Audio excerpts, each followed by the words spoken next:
while back, we looked at the Nikon D5300 as a great option for a beginner DSLR. So to keep it balanced and fair, we're going to look at something I saw at a great price in the used section in Wex, Birmingham recently. The Canon 200D, aka the SL2.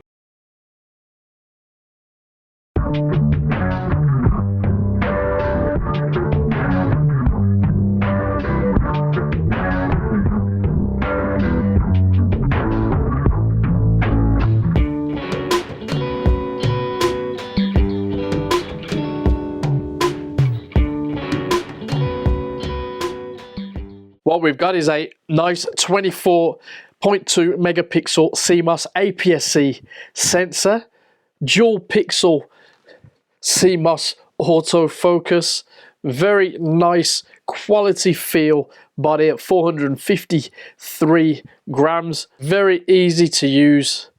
This touchscreen really does put to shame certain other manufacturers out there.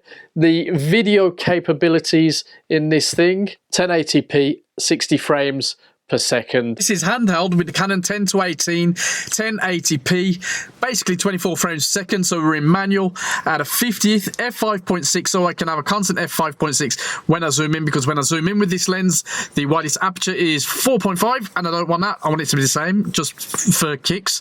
So this is with the sound recording auto. I would use a lav mic, and I would recommend even a beginner vlogger to use a lav mic, nice and simple, and this camera gives you that option, so you might as well use it even if you're a complete beginner. Start as you mean to go on. So let's zoom in a little bit, and I have got the stabilization on, but I'm very tired. I trained arms and anyway, so we just want to see if this really does fare as well as my 80D, which it should do, as the dual pixel autofocus, etc. is basically the same, and it's definitely tracking my face. I probably could bring it closer and it will still keep me in focus. I'm definitely wobbling. That arm has definitely had it. And even if I come ridiculously close, so close that I can't even get my words out properly, it should still be in focus. I'm looking at the screen over there and all seems good. As always, I am very confident about the autofocus face tracking with this Canon system, even if this is the baby DSLR of the bunch. Very happy.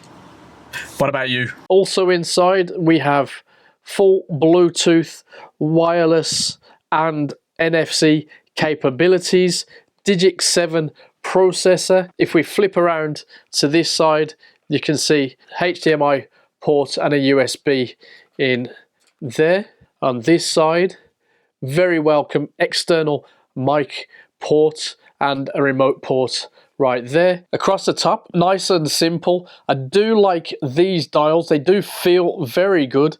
This on, off and movie switch is a pretty good idea, as is this ISO and display button are well easy to use.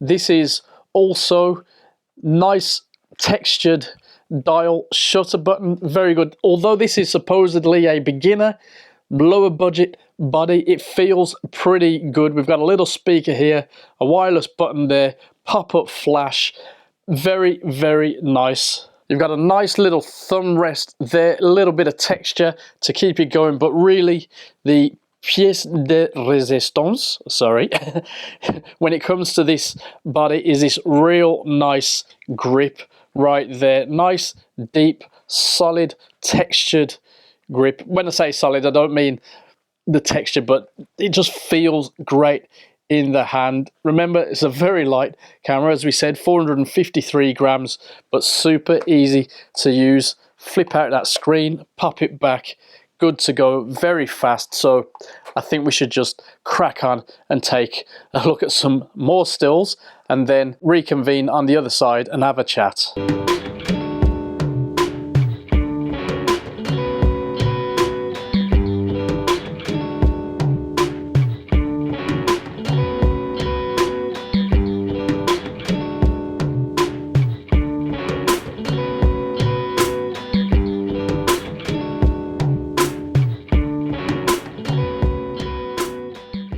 The 200D is more than capable for excellent stills and very decent video, and it can be used as a spot-on vlog camera, as well as an easy Wi-Fi and Bluetooth option to send files to your smartphone for a quick edit and upload to Instagram, where it would be squished to death and barely noticeable if it was shot on a beginner camera or whatever. For barely £400, this thing is a great option for a beginner or even somebody experienced that wants a DSLR that is small and easy for travel. Obviously, there are plenty of other cameras out there for a similar price and different other budgets, whatever. And there's pros and cons to all of them. And of course, you've got to add to that a heavy side of personal taste.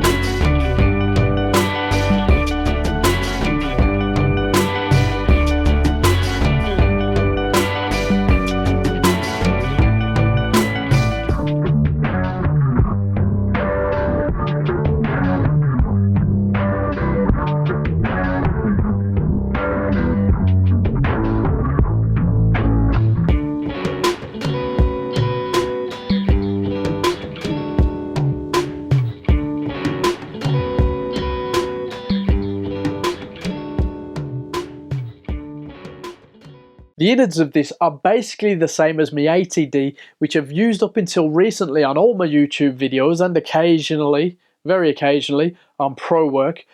So what more does the target market for this camera really need? What do you reckon? Most beginners, for example, might not even bother to edit the clips beyond trimming, but this little thing does let you play even if you use a flat profile, and then you can tweak from that. And of course, the inclusion of the external mic port lets you get a head start on getting much better audio too.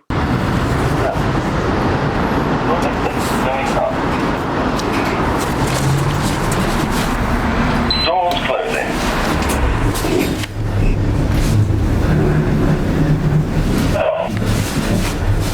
Doors opening.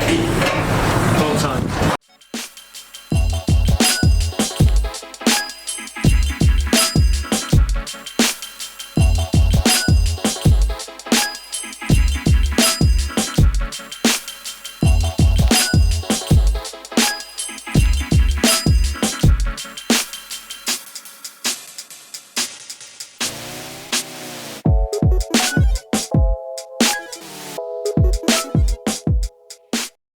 The dual pixel autofocus and face tracking really is a thing of beauty, especially at this level, and it was one of the reasons why the 80D was so reliable for me. As with most DSLRs, the battery life is great. It is a shame there's no USB charging with this, but you know, get a second battery if you think you're going to go wild over the day. I mean, for a day's shooting, one battery was more than enough for me personally, and that was with chimping, video mode, you know, the works. So for a beginner, there really is a lot to enjoy about this camera and a lot to learn without it being too complicated. The smaller size means you're a bit more likely to take it with you, and the range of lenses means you have plenty of upgrade options if you want to move on from this kit lens. Let's be fair, it is decent enough. I mean, frankly, to make the most of this unpredictable winter and bit of fun, I used the 10-18 and the 51.8. Both are bargain lenses. As we always say, invest in lenses. You see, it's got to be said, most modern day cameras are more than capable for their intended user.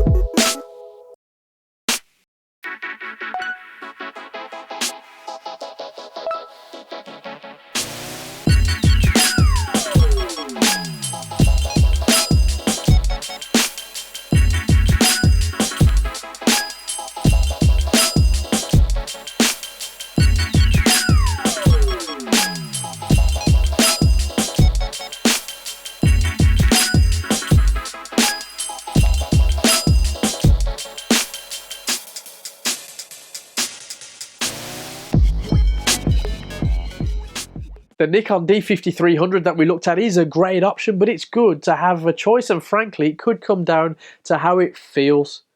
I've got to admit, though, that when it comes to vlogging and random video shooting, I do prefer this body over the Nikon. If it was just stills, I think I'd have to choose the Nikon. Again, it's totally personal, and there's no reason to hate either camera. This whole tribal brand thing is just frankly ridiculous and counterproductive. As we said at the start, I saw this Canon in the used section at Wexham, Birmingham, and it was available for £357, which I think is a real bargain for what it offers.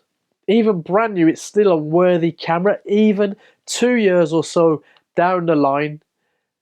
Don't get caught up in the internet keyboard warrior nonsense. A good camera is a good camera. For the most part, these cameras can produce solid quality images, and for a good while yet.